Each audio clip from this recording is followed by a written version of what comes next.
VR 2.0. What the heck is this? So VR, it's been what, 12 years? And yet here we are making nearly horizontal progress in things like field of view, 12 years? Why 12 years? It's been way more than that. battery life, resolution and performance.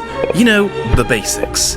And let's be real, I thought by now we'd have worlds like in Tron, The Matrix, a few steps away from... I think everybody thought that we would have a much better VR right now. It would be so way improved. Like when I watched Sword Art Online, I thought that by now we would have the technology that it would be even PlayStation, the ones that would actually be able to pull it off.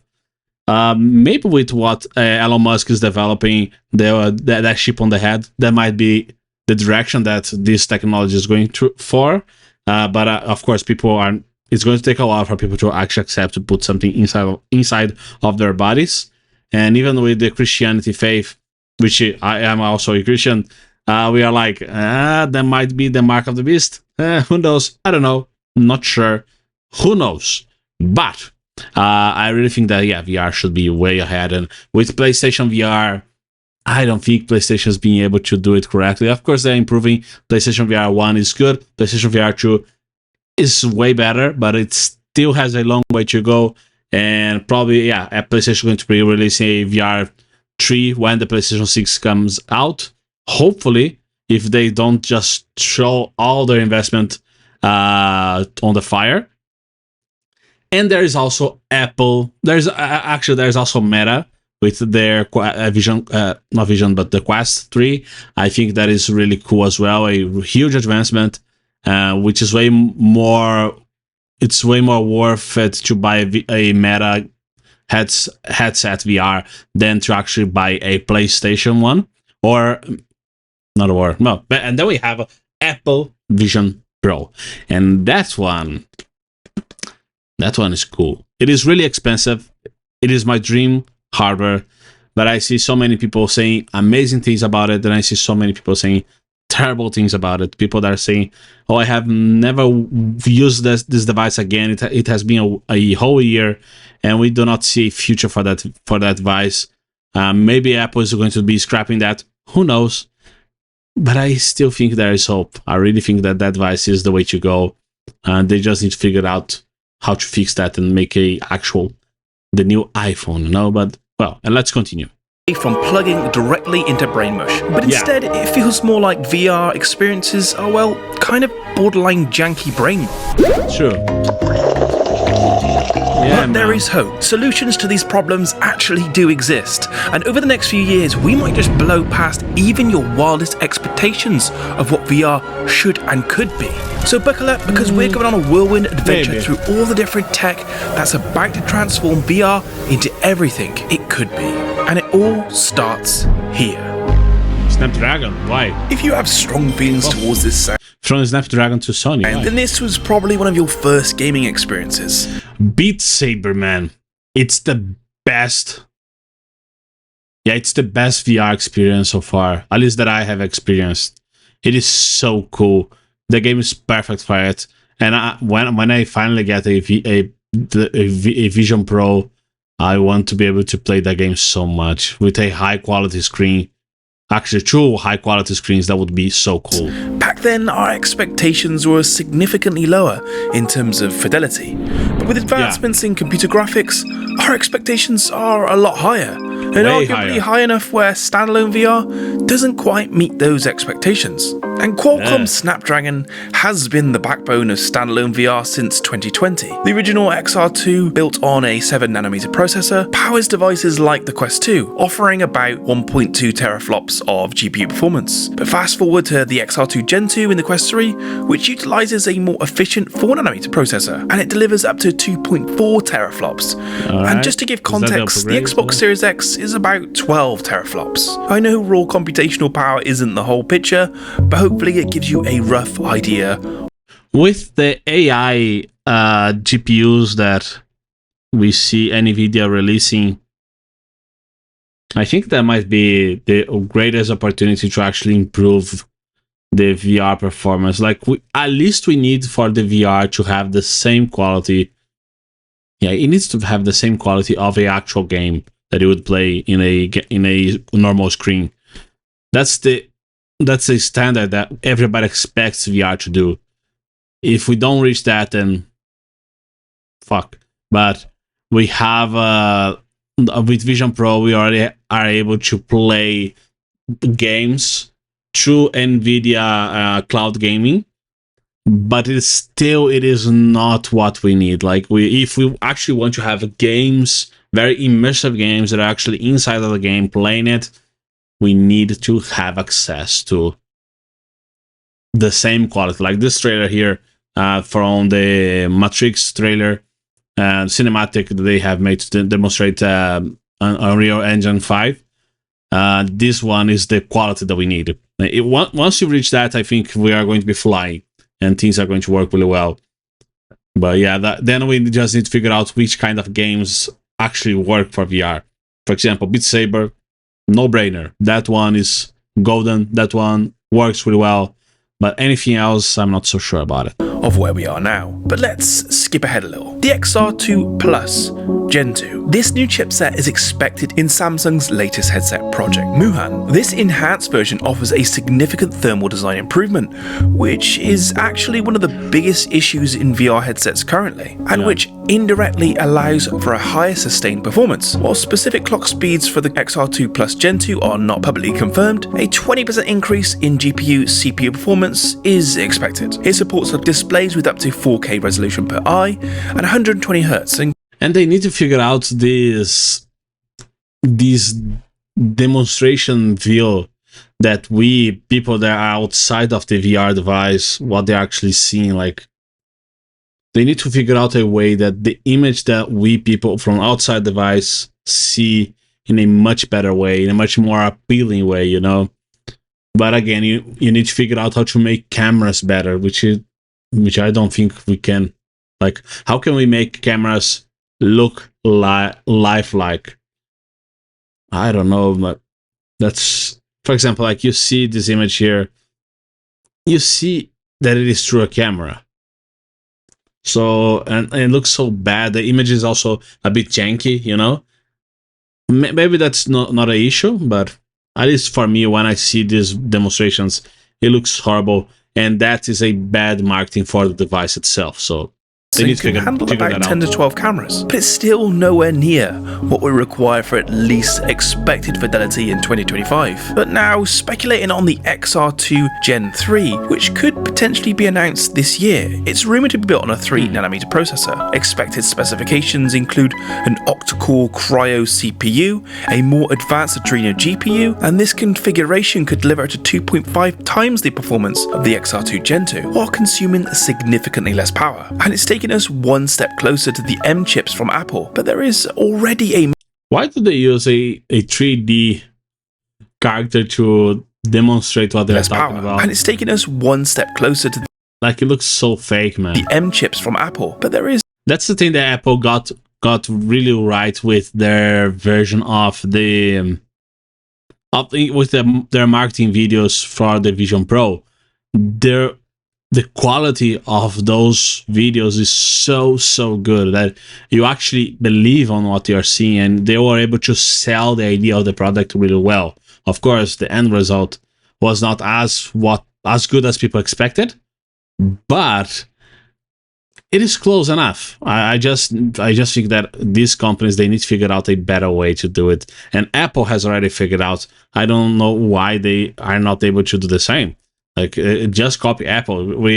These companies already copy Apple on everything, just copy the marketing as well. There is already a mobile chipset available today that could be utilized for VR to give us something, which, to be honest, is more aligned with what we are looking for. Enter ROG, the Asus VR headset. Recently suggests that this new headset, codenamed Torres, is expected to be the first of the new Horizon OS headsets from Meta. Oh. And according to the infamous leak... Oh, that's a cool marketing piece.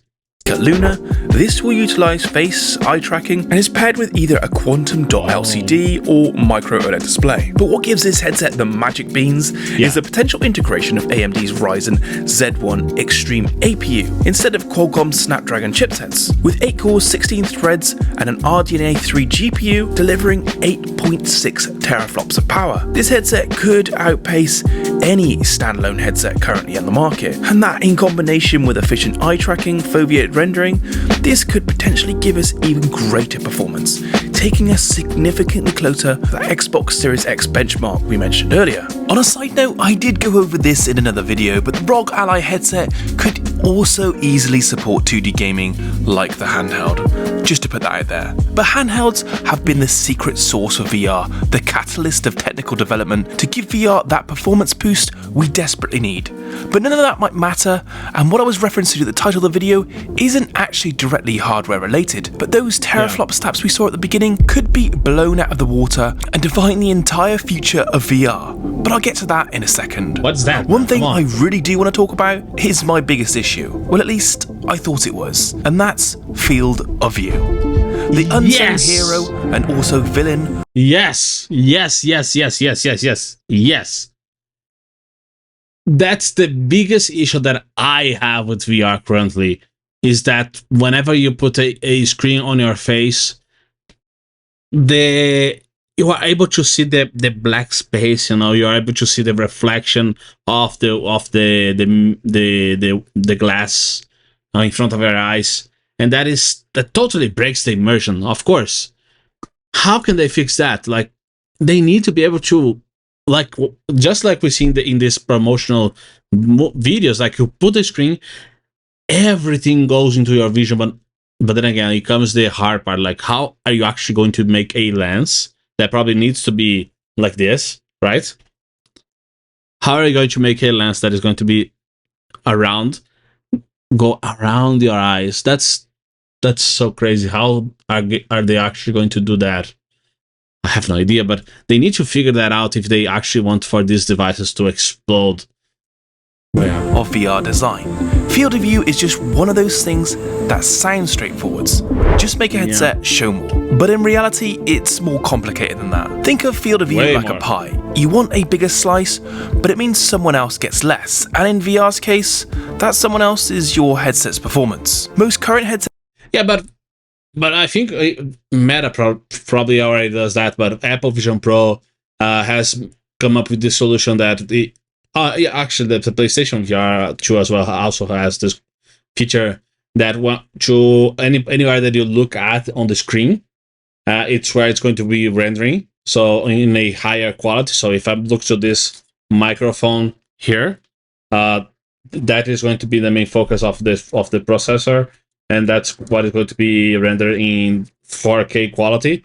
But anywhere else besides my main point of view, everything's going to be less quality. So they have already figured out a way to do that. So if you are able to make that even better, like, hey, anyway, anything that is beyond your field of view here, very on the edges, that can be very simple to render. But of course, it is not simple. I know. Headsets aim for a horizontal field of view of about 90 degrees to 110, which is fine, but it's hardly a full picture. Our eyes naturally perceive a much wider field of view, closer to 210 degrees horizontally and 135 degrees vertically. The biggest issue I've seen is that pushing that horizontal field of view is like telling your graphics card double its workload. Wider field of views mean rendering more pixels, and with even tricks like foveated rendering, which only sharpens the area you're directly looking at, there's still a massive hit to performance. This is why most VR manufacturers have stuck to that sweet spot.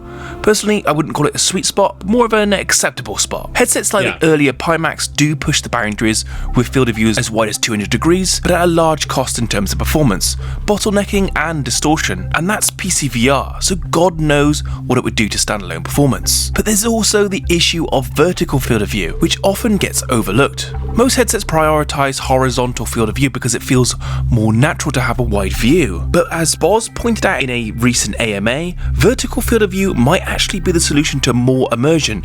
Expanding the vertical view adds a sense of immersion without hammering your GPU as hard.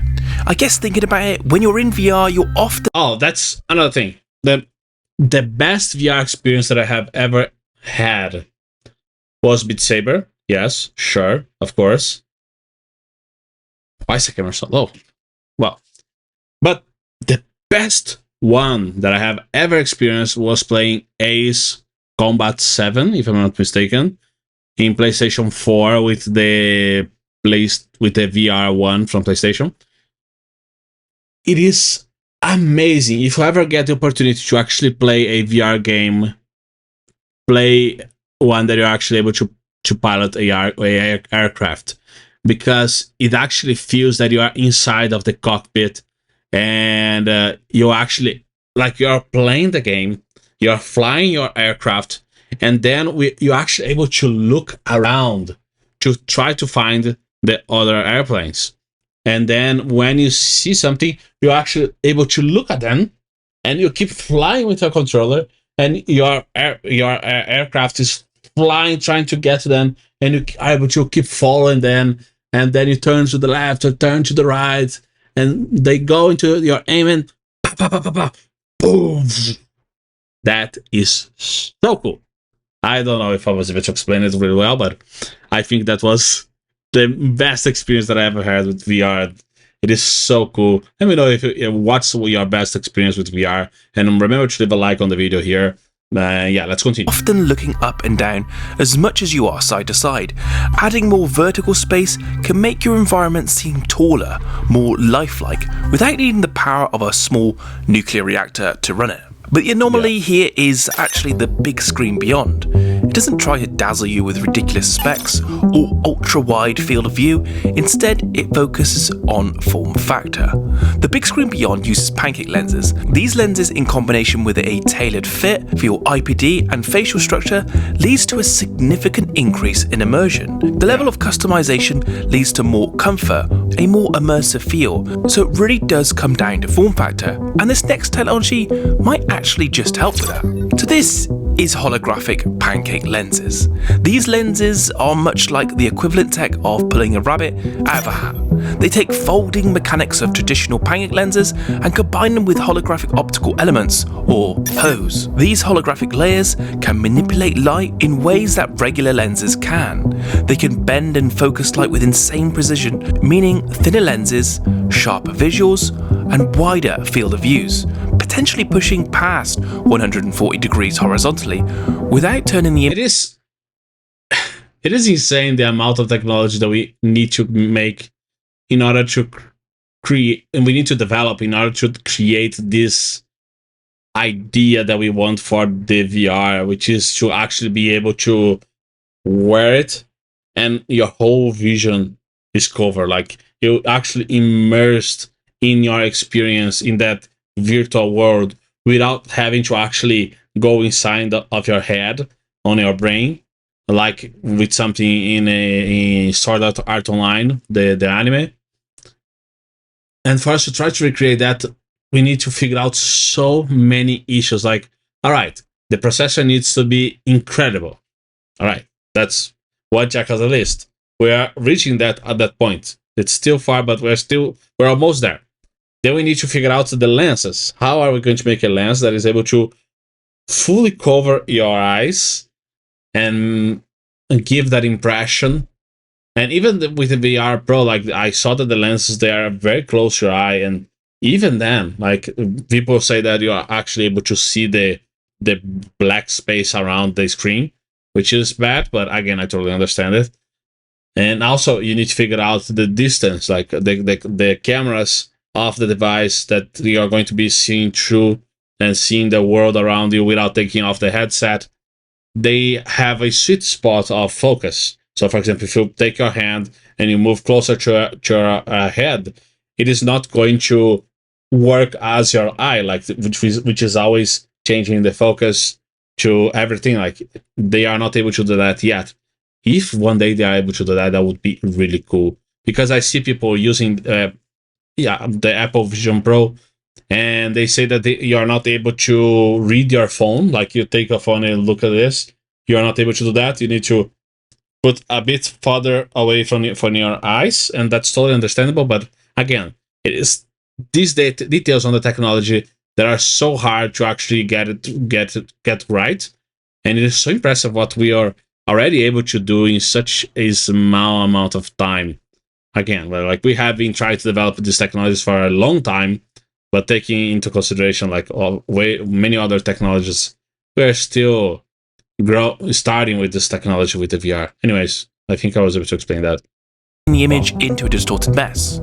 In short, holographic pancake lenses could give us the form factor we desire, massive field of views, incredible clarity, and a form factor that doesn't make you feel like you're strapping a toaster to your face. Yeah. And I believe this prototype was based on this technology, something that's sleek and has a more optimal form factor. So now our imaginary headset from the future has the power and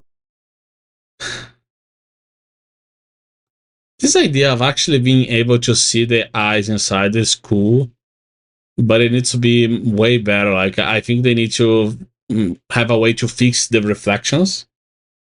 And also the screen needs to be so much brighter for it to make sense, for you actually to be able to see the eyes. I don't know.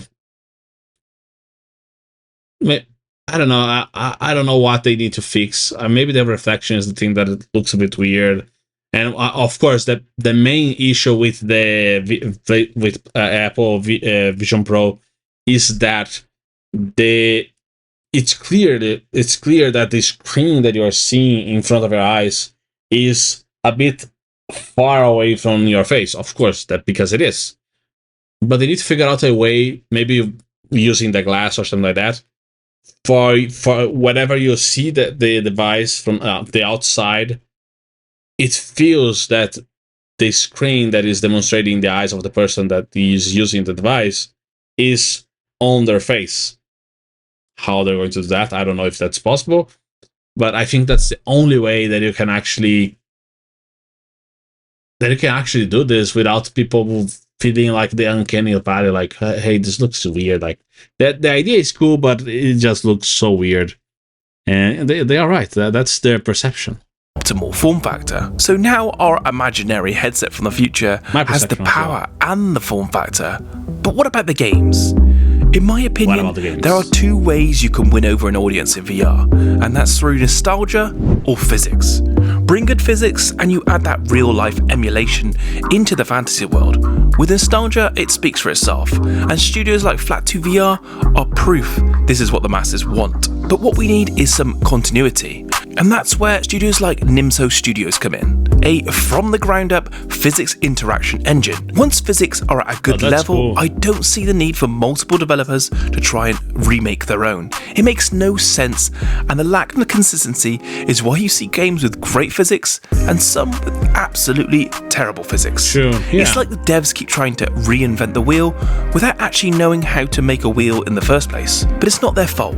It's just still early. The Nimso engine is by far the most advanced and accurate physics engine I've seen. That's actually a great point. Like, these companies, they keep trying to reinvent the wheel. Of course, it's very hard to reinvent the wheel and to actually make the wheel. To simulate this physics in a way that looks real and feels real to us. But yeah, like if you have one simulation that is going to work for all the games, that would be great. But I understand why I don't know. I don't know if that would actually work, but well. That's a great idea. I've been watching him for about 2 years now. He plans on licensing out this engine, as he should, with more realistic and dynamic movements, both well represented in first person and from other perspectives, so it'll be perfect for single player and multiplayer.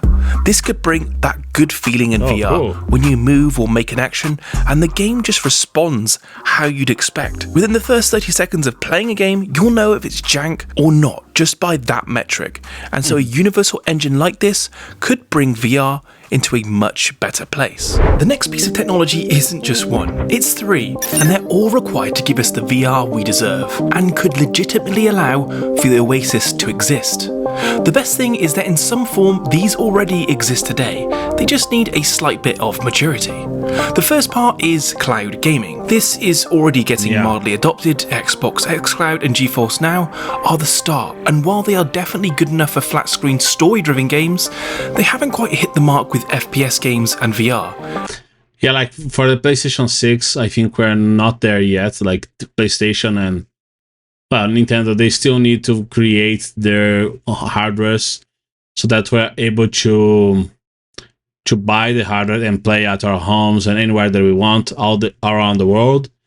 But once the internet for almost everybody in the world is really great, and maybe with Elon Musk technology, Starlink, if they are actually able to provide the amazing internet connection anywhere, I think then it's the end game for hardware improvements. Like they're just going to be improving their supercomputers, servers, and all that, and we are going to be paying for subscriptions.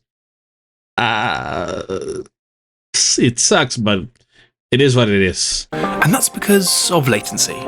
Even a 30 millisecond delay can turn your immersive VR session into a nausea-induced nightmare. But thankfully, that won't always be the case. 5G is kind of old news, but the latency potential hasn't been fully realised. With line-of-sight 5G networks, latency can be as low as 1 millisecond, and for VR, the ideal is like 10 to 20, so well within range. It just requires a stable connection, which, well, isn't easy due to the frequency and how it travels through walls, but we are definitely coming closer. Also, it's more commonplace for massive gaming data centers to be set up closer to where you live, and that's called edge computing. For example, I have an xCloud server about 50 miles from me, so the latency I experience actually is pretty good. This basically eliminates the computational issue with VR, but it can go a step further, and that's with something called server meshing. For those who weren't aware, Star Citizen devs basically invented this tech called server meshing, and what it does is divides the game worlds into regions, each handled by different servers. As you move, you seamlessly transition between them. No loading screens, no hiccup, complete persistence with all objects and players across all sections of a map. In VR, this could mean massive player-filled worlds, almost unlimited scope for scale. That's how a digital universe could exist. I guess the metaverse. But that's a lot of content to create, probably too much. But thankfully, we have generative AI. I know it gets a slight love-hate relationship, but this has actually been Meta's plan for a while, to generate worlds and ideas from a single prompt. Just listen to this bit here about the future of this tech. But let's take that even a step further. How do you make it so that maybe just by communicating with an AI, artificial intelligence builder bot, you can tell it what you want it to build and it'll build it for you? And again, I know people are really against that, but it is really cool. Again, for everyday person, if you say to them, hey, you can buy our VR and you can put on your head, and then you can just stream whatever you want. Just imagine that, man. You say, hey, I want a castle with a dragon, and then boom, there you have it, and it looks really cool, and it is not janky, right? Has no huge bugs to break the immersion. If they're able to do that, that would be really, really, really cool, and people would buy that like water. But I don't know, like I think, the human touch still is very needed. But that, who knows? AI is moving so fast.